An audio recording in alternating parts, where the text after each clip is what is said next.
Good morning, hockey fans. This is Stephen Heisler with HeisHockey.com, the Victorious Hockey Company, and the Crazy Junior Hockey Discussion Group on Facebook. Now with 9,000 people in a private group. You are watching the Junior Hockey Morning Show. We are on the World Sports Broadcasting Network, WSBN.TV, YouTube, Twitter, Facebook.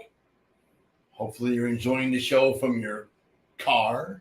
Maybe you're at your office if you're a coach. Maybe you're at your office if you're a banker. I don't know. Today is Wednesday, August 23rd, 2023. We're inching closer to the beginning of the regular season. We think we're going to get through a full season this year. Might have some surprise pandemics popping up again. That's the news I heard today on the radio. That would not be fun. Don't want to relive 2019-20 season over again. That was a bit of a disaster. All right. Today's topic, if I were king, I'm not the king, but if I were king, what would I do with hockey? If I were king, you would separate the AAA hockey from the control freaks that mismanage the youth levels of play. I can't be the only one that almost laughs at the current system of AAA hockey here in the United States. It is laughable. It is comical. And really, we did it to ourselves. We allowed rink operators to take proxy votes of people skating in the rink. Members don't actually vote on anything. As a player parent, you don't have any control. You're paying the bills, but the rink owner or somebody is proxy taking all your votes and making decisions. It's become kind of like politics in the United States. Yes, the primary feeder system for the USHL and free-to-play hockey here in the States is a dysfunctional youth program that's worse than what we see in Washington, D.C. If you take a step back and look at what's happened to the level of play, it's as if someone from a rival country has tinkered with our system to make sure our most talented athletes are playing anything else but hockey. We now limit access to AAA, our most important level of development, to the few families that can afford to shell out six figures or more for an opportunity or a chance to maybe save five figures for college. It's absolutely ridiculous. When did our country's hockey program get so stupid? God, I shouldn't say that. All right, dumb. I will say dumb. How do we let the people with all the money control the game so ridiculously?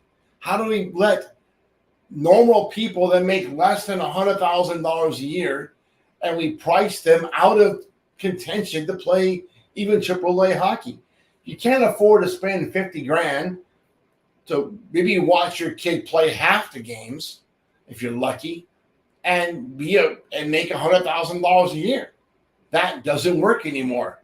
Maybe you could play AA, and that's not really what we should be about. Are we the only sport that forces a minimum credit score in order to play AAA?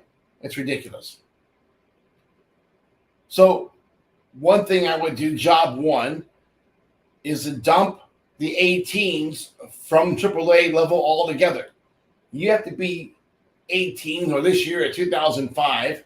Now, we don't, this is not going to happen tomorrow. So in my theory, 2005 should be playing free-to-play junior hockey or AA. 18s is not a spot I would go in. It was a dumb idea that's proven to be more ridiculous every season. Let's be realistic. All the good players are already playing free-to-play junior hockey anyway. 18s that need another year should play AA. The next major change would be to eliminate the insanity of teams having to jump on an airplane every other weekend. The costs are outrageously out of control. Just for a chance to play teams that Sometimes they're from your own backyard. You go halfway across the country. I watched this last year. I had to see two teams play from the same town in a place 2,000 miles away. What the hell is the point of that? And then you play a Friday game. You play an early game on Saturday. You play a late game on Saturday. Another game on Sunday. As a scout, or if I'm assessing talent, that second game on Saturday is unwatchable. Sunday, forget it. I might watch the first game on Friday or the game on Friday and that game on Saturday morning. But the late night games on Saturday or Sunday are just about unwatchable. It's not about the hockey. It's about endurance at that point.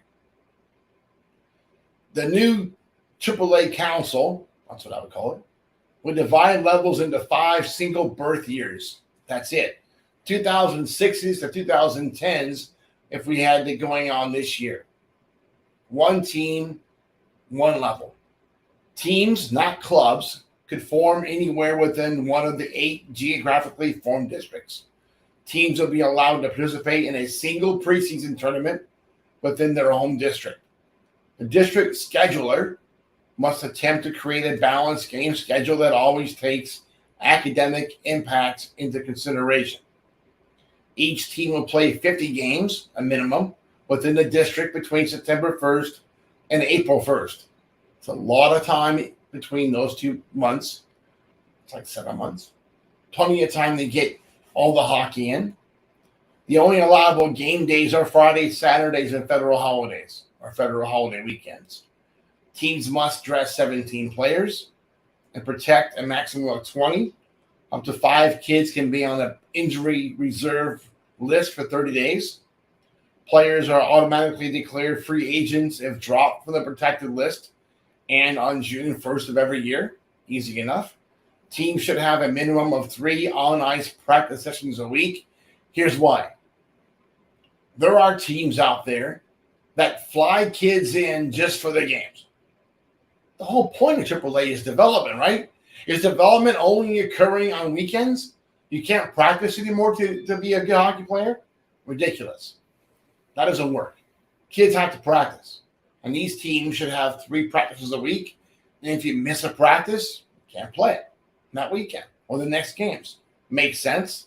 Coaches cannot follow teams up the age group ladder. Enough of that. You're a good coach, you should be able to develop a new set of kids every year. This system would guarantee it. At the end of the season, every team that desires to enter the single elimination district and national tournament may do so. Yeah, that's a good start. I'm sure others will come out with 100,000 more other rules. But and initially in something crazy like this, you let everybody in that wants to be in, and the market will correct itself. The guys that really can't do it won't. The guys that really can will. Like college sports, the players will flow to coaches that have a proven record, that have proven their ability to develop prospects. That success will be measured not by championships won by one group of players, but by the success of each player as they move up the ladder. Believe it or not, this topic is something I've been thinking about off and on for the last 20 years. And even more so lately as the state associations and local affiliates have created monopolies, flowing and forcing programs into all the players of the one program, the favorite program. Texas is for a good example. You play for the Dallas Stars or you don't play for anybody because they operate all the rinks. And if you're in Houston, you're kind of SOL. If you're in San Antonio, you're SOL. Doesn't make any sense.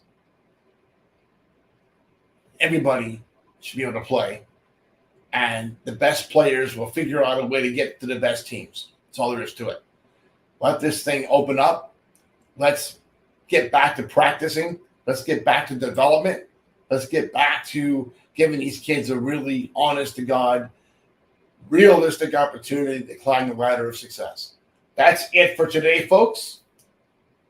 Enjoy your morning coffee and have an absolutely great